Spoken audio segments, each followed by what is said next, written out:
Hello and welcome fellow cruisers and vacationers to another edition of IMO, or In My Opinion, where I review ships. You know what, I've been doing this only 2 episodes, but the lighting, the ambiance, the background, it's just not really doing its thing, so let's try something different here. So, okay, that's better.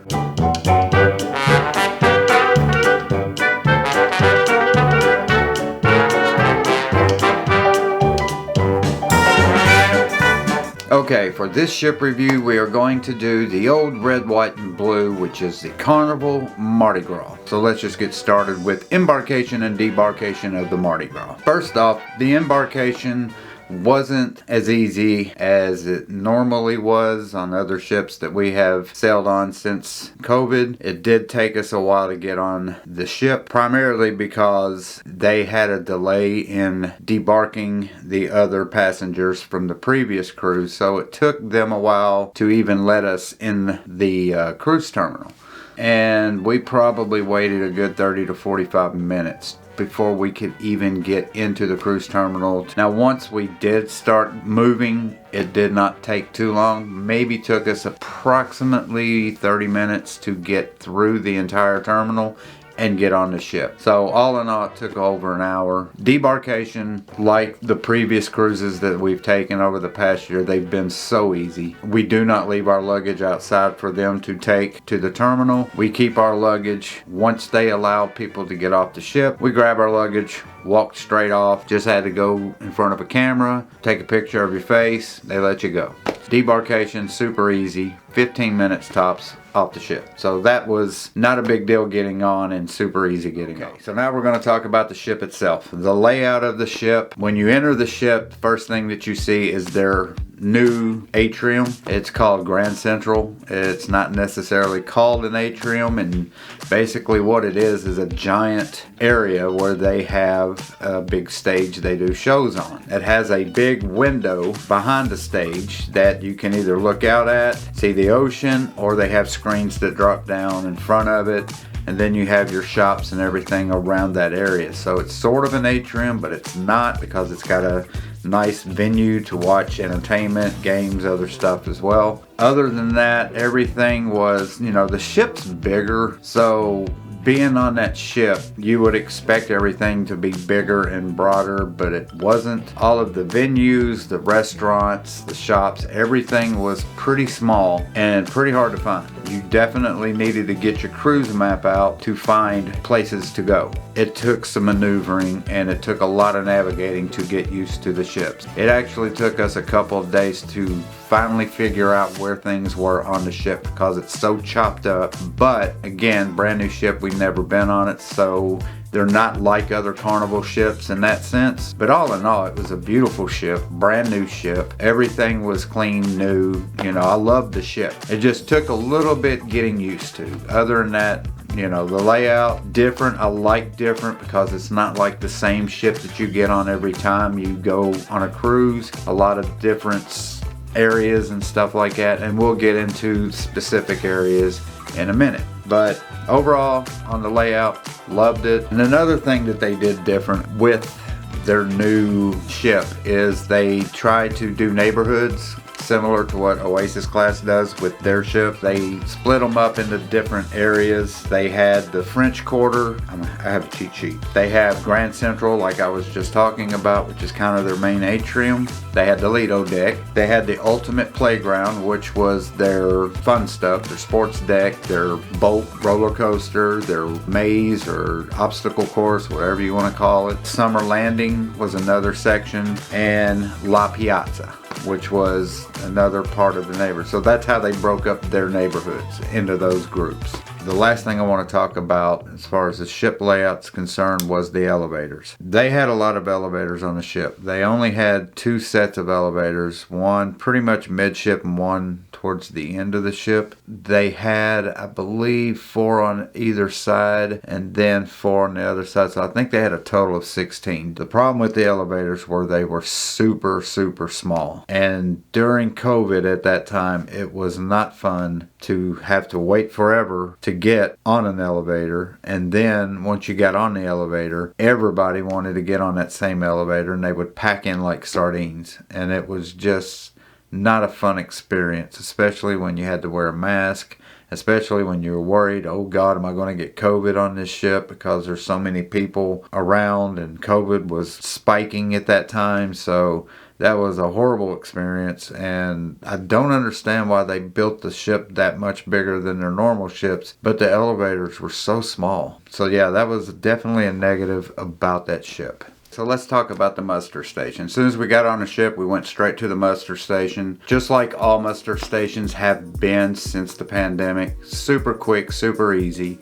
Our muster station was in the casino, so I was super psyched about that because I got to see the casino for the first time when I got on the ship. But again, when you go to the muster station, all you have to do is stand there, give them your card so they know that you have done the muster station. They show you how to put on a life jacket. It takes 30 seconds and you're done. Some ships you have to watch a video and stuff as well. This ship you didn't have to. You just had to go over there and watch them put a life jacket on and you were done. That was it. So super easy. And tip number one on this is as soon as you get on the ship, go to the muster station, get it done. I mean, it's just super simple. One thing I did not get into on my first review, which was the Oasis class Wonder of the Seas, on this ship I wanted to talk about because I was so surprised of how the ship was on the ocean that I just have to talk about it because it was huge for us. When we went on our cruise on the Mardi Gras, the first 2 days was extremely rough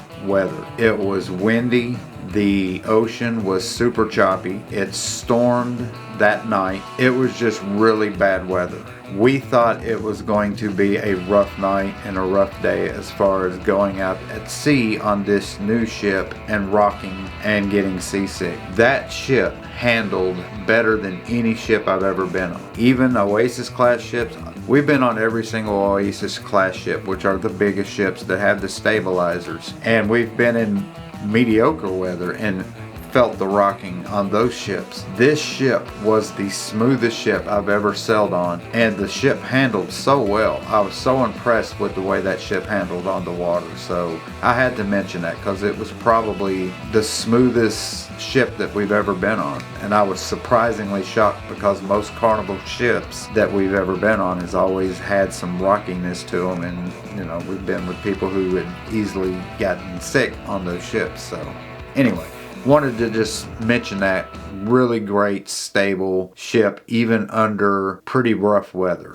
So that was cool. Okay, so next thing I'm going to talk about is the venues. Let's just get into what venues they have. So we talked about Center Stage, which is where they do a lot of their shows at the atrium. The Mardi Gras Theater, which we did see 2 shows in the Mardi Gras Theater. They have the Punchliner, which is the comedy club, and they also have the Limelight Lounge, which is also the comedy club. The difference is the Punchliner is the adult shows and the Limelight Lounge is all ages shows. So they had a lot of comedians on this cruise. As a matter of fact, they had 6 comedians on this one cruise. Every 2 days they had different comedians, and they would play both an all ages show, and then they would go up to the Punchliner and do an adult show. So that was really cool. We saw a lot of comedians on this ship. They also had Pig and Anchor, which is actually a restaurant, but they did have live music in Pig and Anchor, and they also had game shows and trivia in that area as well. Right beside Pig and Anchor, they had what they call, I guess it was their sports bar area, because they had 2 or 3 TVs on that side of the lounge. It was called the Heroes Tribute Lounge, which was a really cool tribute to veterans and fallen heroes, I guess. It was more of a military tribute lounge. And the only thing I did not like about that area is they had Pig and Anchor on this side and the Tribute Lounge on this side, and it was one big open room. So everything that was going on over here, you can hear over here. Kind of just overlapping each other, so really should have thought about maybe putting some kind of barrier between those two areas so people who wanted to watch sports could, and the people who wanted to watch the entertainment / do their trivia or games could as well. And then also they had the Piano Bar 88 is what it was called, which was their piano bar where people go and sing along with the piano player that they had on the ship. So another venue that they had on the ship was called the Brass Magnolia, which was a New Orleans style bar venue area where they played some jazz music and other music, and they had the Havana bar in the Havana area where they also had entertainment as well. But you had to have had a Havana suite to be able to go into that area. That's pretty much it on the venues. Okay, now this is where Carnival shine. We're going to get into their activities because they have a ton of activities for people of all ages. One of the big things that they had on the ship was their big roller coaster that was on the top of the ship called Bolt. The first 3 days we couldn't ride it at all because the weather was so rough, and by the time we got to ports and stuff, we did ports instead of try the Bolt. I had an opportunity to try Bolt. I chickened out. I'm a horrible person for chickening out. I'm a horrible vlogger. I'm a horrible content creator for not doing that. I'm a horrible cruiser for not having the guts to get on that thing and test it out. But it looked really cool. They also had a rope climbing obstacle course that was really neat that was beside Bolt. They had mini golf. Obviously they had their sports deck with their basketball courts. For the kids they had a couple places. One was called Circle C where kids could go and they had interactive entertainment games, stuff like that. They also had a teenager area called Club 02 where the teenagers can go and have their own little get-togethers and parties and stuff like that for them. A little mini water park on the ship as well for kids that had slides on it, little pool area for them, pool area for the adults, pool area for all ages. Another cool thing about the ship is on deck 8 they actually had a pool on the aft of the ship and a couple hot tubs beside that as well.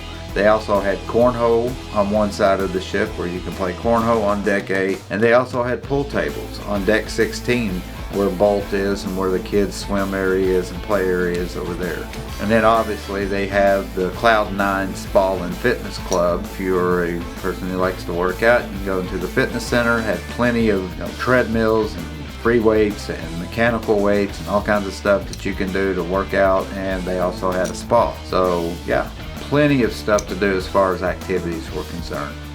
A lot of trivia on the ship as well, a whole lot of trivia. Either in the Limelight Lounge, sometimes at the Pig and Anchor, but those were usually the two places where you would do your trivia, or if they had certain games that you wanted to play, you could do that as well. Just want to remind you, since we are at the halfway point, to please subscribe to my channel. It does nothing but help when people subscribe. I just appreciate all of those who have subscribed and who are hanging in to this channel and watching my videos, because what I'm trying to do is put the best content I can for you, and hopefully each and every time I put out a new video it gets better and better and better. And I just appreciate everybody who does watch, and would appreciate it even more if you guys would subscribe, because it doesn't cost you anything but a click. Also hit that notification if you do like my videos, because it'll let you know when I put a new one out. That's all the promos I'm going to give you. Sorry, back to the review. So let's get to the casino, because I know more about that than anything. So the casino was huge. It was an odd shaped casino as well. It had 3 or 4 different entrances, and the best way I can describe it is it's shaped like an H. It had one long area where it had table games and slot machines, but it also veered off to the right and then again to the left, and it kept going. So it was literally shaped like an H. The entire casino had slot machines going all the way up and down, and it also had table games on both sides of the casino. The bar was pretty much in the middle of the casino area. Again, the ship was really kind of chopped up, so the way they laid that casino out, it wasn't a great big casino, big full casino. It was kind of chopped up the way they had the layout on the ship. So this casino was my favorite casino on any ship I've been on. The layout was really neat and cool, but what I loved about it so much was the slot machines that they had. They had loads and loads of slot machines. Obviously, they also had table games, blackjack tables, roulette table, craps tables. Any casino game you wanted to play, they had it. Now, when we went on the cruise, couldn't smoke in the casino, and you always had to wear a mask in the casino. Other than that, the casino was great. People won in that casino. I couldn't believe how many people I saw win on slot machines while we were on that trip. I saw at least 4 different people hit it for more than $10,000 when I was in there. Even though I didn't hit the $10,000, I didn't just lose my money. I actually won some money, was able to play the entire week. That alone makes me happy to be in a casino, because you're on the ship 7 days. You're gonna, if you love to go gamble, you hate to just go in there and lose. That casino wasn't like that when I was there. You actually could win some money and have some money to play on throughout the week. So I enjoyed that casino. Since I gamble so much on ships, one of the perks that I get from going to these casinos is cruise offers. And what I liked about this ship as well is a lot of ships that you get on, you put cash in. You don't have to put your card in to play and get points. A lot of people don't like putting their room cards in to play slot machines or whatever. They just like to go in there, put money in, cash it out, and that's it. What I liked about the Carnival ship was you had to play your card or put your room card in to play. What I liked even more about it was you could put cash in, or you could also charge it to your room. When you played, say on a slot machine, you put $20 in, you hit it for 100. You say, oh man, I'm gonna cash out. You cash out, it goes to your card. You don't get cash back. You don't get a ticket that you have to take to the cashier to get cash back. It just goes right back on your card. To me, I think that is an awesome idea, because A, you don't have to worry about tickets and having to keep going back and forth to the cashier, and B, you can keep it on your card the entire time. It makes you play your card, because what you don't realize is when you play your card, you get points, and when you get points, you get casino offers for future cruises, because the more points you accumulate throughout the cruise, the better chance you have at either getting a discount on your next cruise or even possibly getting a free cruise. This cruise that I actually took, which was the Mardi Gras, was a free cruise that I won by playing in casinos from my previous cruises. So I love the fact that you didn't have to mess with tickets. You can just keep it on your card. When you were ready to get your cash out, all you had to do is take your card, go to the cashier, hand them your card. They tell you how much money you had on your card. You tell them you want it all, you wanted a couple hundred, didn't matter. They'll give you whatever you wanted off of it. Obviously, by the end of the trip, you need to cash out your money on the card if you have any, so you could take it home with you. Now, as far as table games, they obviously still use chips, and you take your chips and take it to the cashier. But the slot machines, just really cool not to have to mess with tickets. We're going to talk about bars now. And the only thing I'm going to really talk about on the bars is they have so many bars that I couldn't even tell you all of them. Every section that you go onto the ship, they have a bar. Deck 8, when you go outside of the ship, where they have their hot tubs and pools and Lido deck, they had the Red Frog, but they have that bar. Everywhere you went, they had a bar.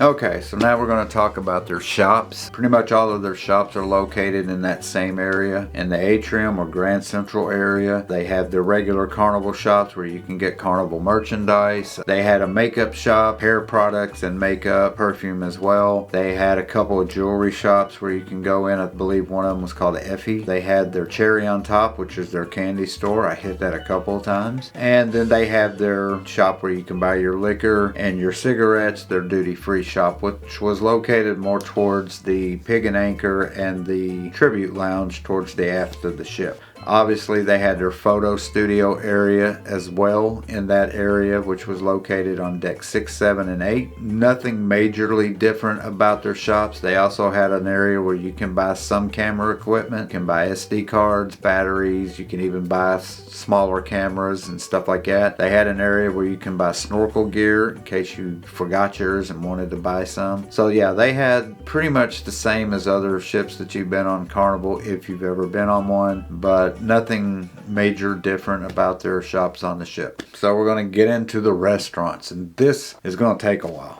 because this was what impressed me the most about this ship. It was unbelievable how many places you could eat on this ship. Everywhere we went, it was good. So we're going to get right into it, starting with Shaq's Big Chicken. So first place we went to eat as soon as we got on the ship, because we heard nothing but good things about Shaq's Big Chicken. We went straight there, got us a chicken sandwich and some fries. It was delicious. Loved Shaq's Big Chicken. Then they had Guy's Pig and Anchor, which was also free. That was their barbecue. They had really good brisket, all kinds of pork barbecue, barbecue chicken, corn, everything. If you've ever been to Pig and Anchor, very good Southern barbecue food. Love that place as well.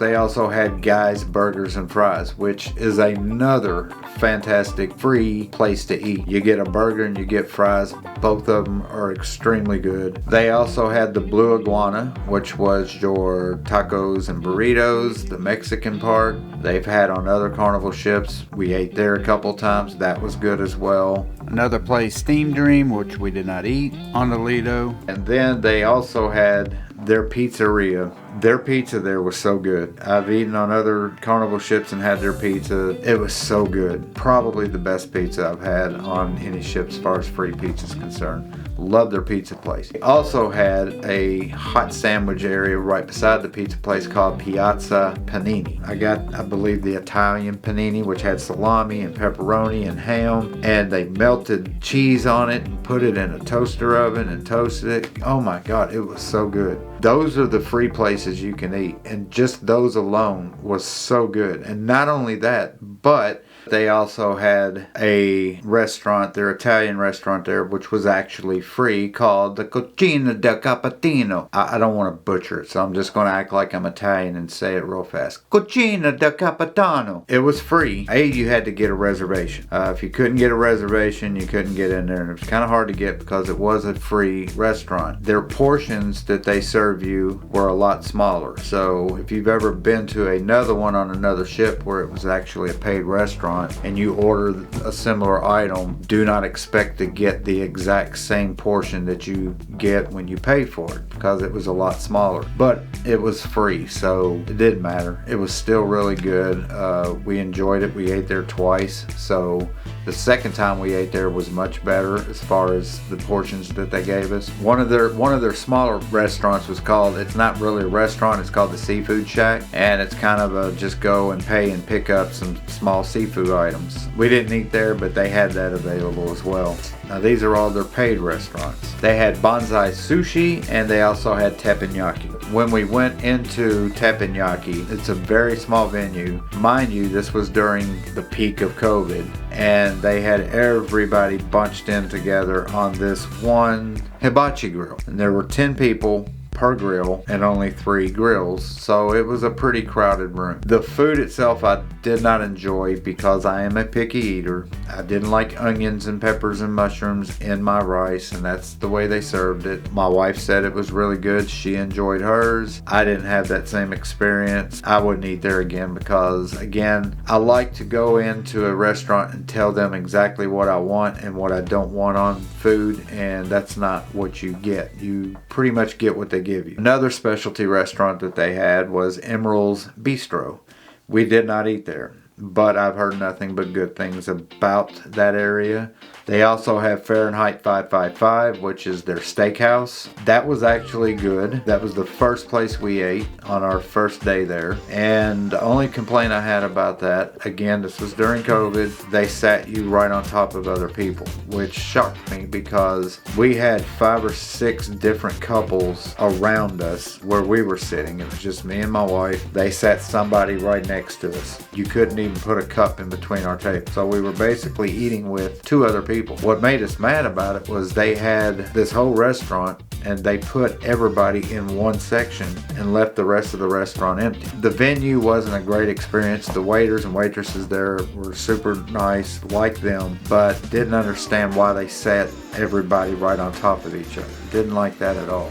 when we got on the ship, we decided to pay for 3 specialty restaurants, and one of them was teppanyaki, the other one was Fahrenheit 555, and the third one was the most hyped restaurant I've heard from other vloggers, from other cruisers, and that was Rudy's, and it's a seafood place. Now, I got the sea bass and I got a shrimp appetizer. That was the best seafood I've ever had. I'm not joking.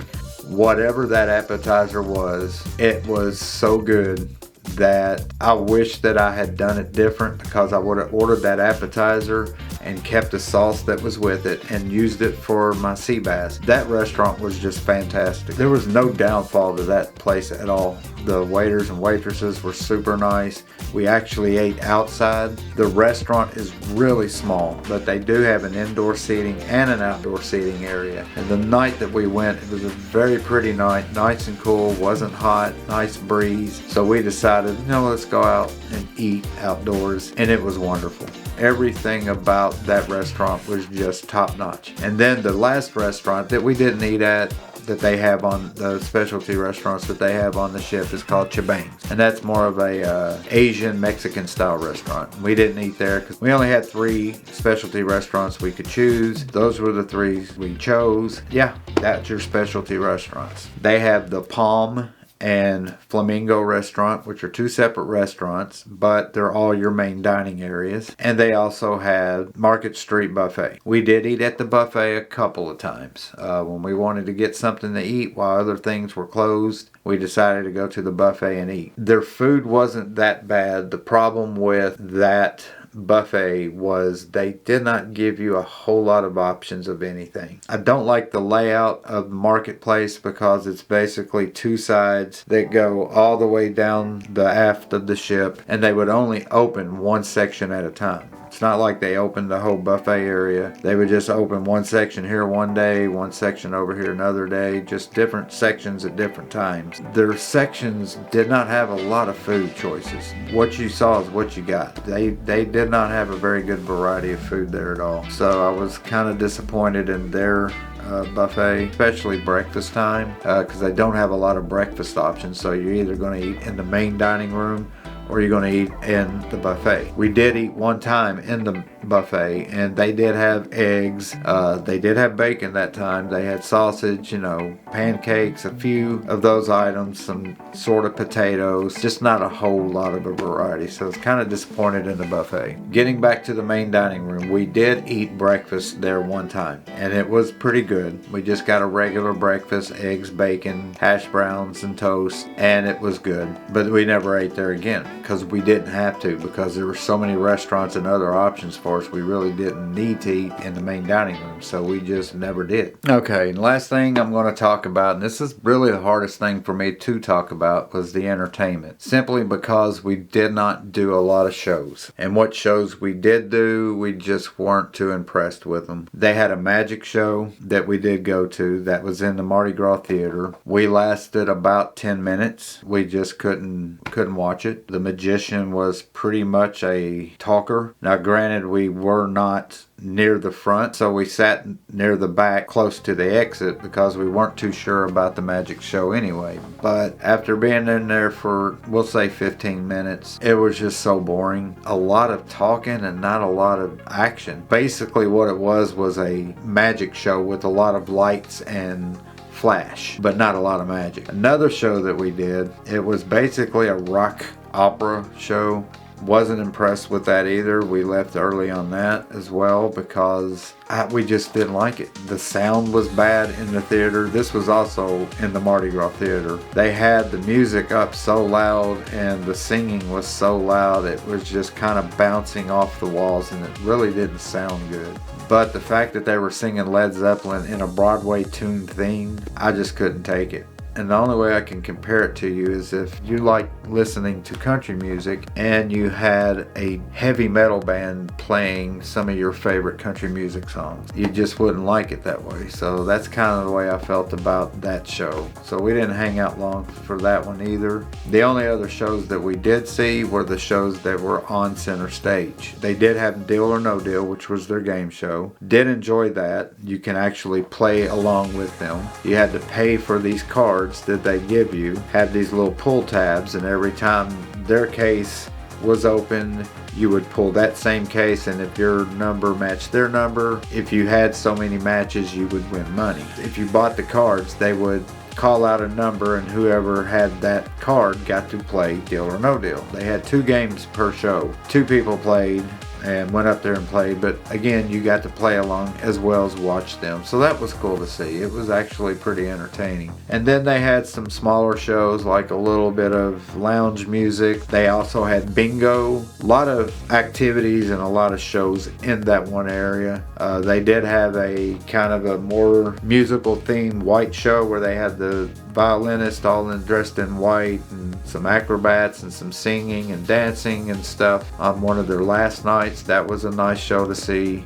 One thing I'll say about the center stage area, when they did have a show that a lot of people wanted to see, it was very hard to get around that area when they had a bigger show put on and everybody wanted to see it, because it was also the area where you would have to walk around to get from one side of the ship to the other, because, you know, it's pretty much right there in the middle of the ship. So it got really crowded, and the way that the seating is in that area, it's not like they had just stadium seating. They had tables on the bottom floor and some chairs, and then they had like some bench seats on the second floor, and then some couches and some table. It was just sporadic. They just had all kinds of weird different seating everywhere. So it wasn't like you could seat 400 or 500 people. It was more like you could seat 100 or 200 people, and everybody else just kind of had to stand around and watch it however they could find a way to watch it. We went to a lot of comedy shows. They had 6 comedians on that ship on that one 7-day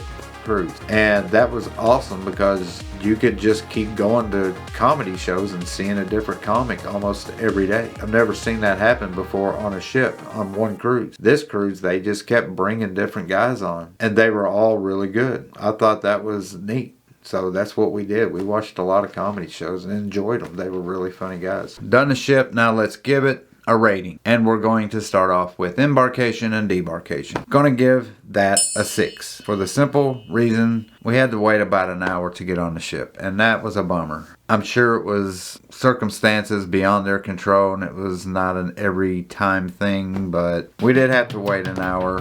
Debarkation was a breeze, but Embarkation, it did take a while, and what made it so bad was the fact that we were in the peak of COVID, and everybody had to wear a mask. Everybody was standing outside in line waiting to start moving through the cruise port, and it was hot. So yeah, that wasn't the funnest thing that we did.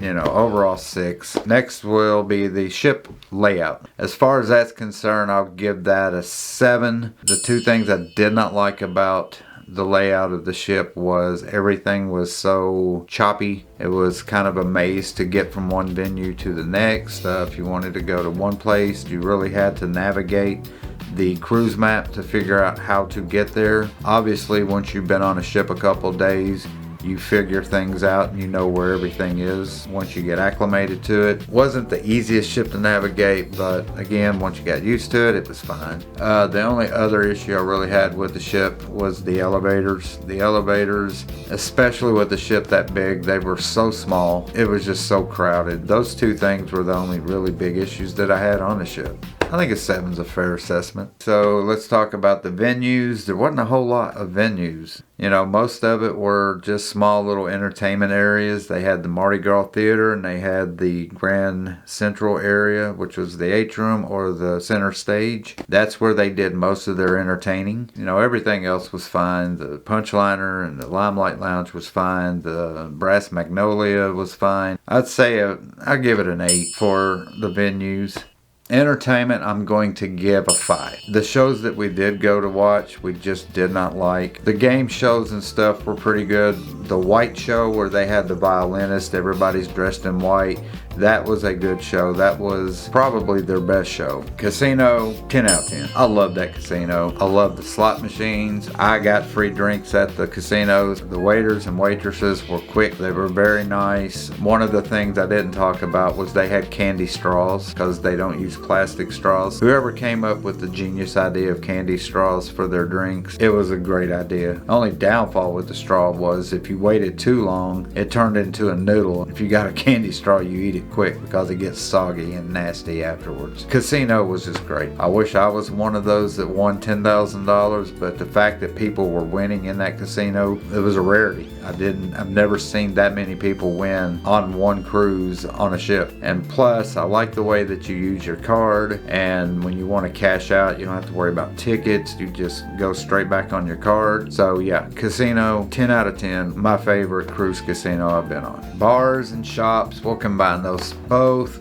We'll give it a 9 out of 10. There were so many bars available. You really could not miss a bar if you tried, because if you missed one bar, there'd be another bar 10 feet from you. The bartenders were so nice, so cool. When I was filming on that ship, they were cool and waving at the camera instead of being standoffish. They interacting with me, and I enjoy that when people interact with me when I'm filming. Shops, same thing. You know, nothing special or not special about the shops. All right, let's talk about their activities. Activities, 10 out of 10, because they had so many things that you could do. They have a roller coaster on a ship. I mean, come on. That was such a cool thing to see. They just had an abundance of things to do. I didn't even mention the arcade. They had a big arcade for kids to go in and play. You know, overall 10 for the activities and that stuff is concerned, because that was actually one of the better ships I've been on where they had so much to do for people of all ages. Alright, so now let's rate the rooms. We were in an extended balcony room. The bed was pretty comfortable. It had a couch. Not a lot of rooms have couches and a bed. Usually it's a bed and maybe a chair. The couch actually folded into a bed. It rolled into a bed. It actually had a mattress and sheets and stuff for it as well. It had a decent sized bathroom. Wasn't the biggest bathroom I've seen on a cruise ship, but it did have a nice tube shower that had decent room. It wasn't a curtain shower. It had a glass door that you can open and close. But overall the room was good. 9 for that. The extended balcony wasn't big. It was just long, but it was still nice. Nice enough where you had a couple nice chairs and little footstools so you can lounge and chill out on the balcony while you were cruising down the ocean. And they had plenty of USB ports, and that is a big thing on ships nowadays because a lot of people charge everything they have with USB. That was good as well. Little things like that make it a lot better. So yeah, 9 out of 10 on the room. Alright, and the last thing I'm going to get into is obviously the food. That was the big thing about this ship that I enjoyed. I'll give it a 9 out of 10. And the only reason why I'm giving it a 9 out of 10 is because the buffet was the downfall to the entire food experience on the ship. If it wasn't for Shaq's Big Chicken and Guy's Burger and Pig and Anchor and just all of those restaurants they had, free and paid restaurants, we enjoyed everything on that ship as far as food. The pizza was outstanding. Rudy's was one of the best restaurants I've ever eaten on a ship. The restaurants and food there were just excellent, except for the buffet. The buffet, not even worth going to. We didn't really do a dinner experience as far as the main dining is concerned, but you didn't need to because they had so many options on that ship. So yeah, 9 out of 10 on the food. To have that many options and to have all of those options turn out to be really good food, that's what made the ship for me. So overall, I have to give it a 9 because I mean it really was a great ship. They need to work on their entertainment. For being that big of a ship and that exclusive of a Carnival ship, they need to put their best entertainment on that ship. We're going back in September. Be interested to see if they've done any changes, and if so, what. That does it. That's the end of cruise review number 2, the Carnival Mardi Gras. And yeah, Thank you guys so much for watching. Please like, please subscribe. You know the drill. I appreciate everyone who has watched this video, especially to this point. And I don't know which ship I'm going to do yet, but I will let you guys know on my Facebook page and my Twitter page, which is The Vacation Voyagers. Thank you guys so much for watching. Peace and love, and I will see you on our next voyage.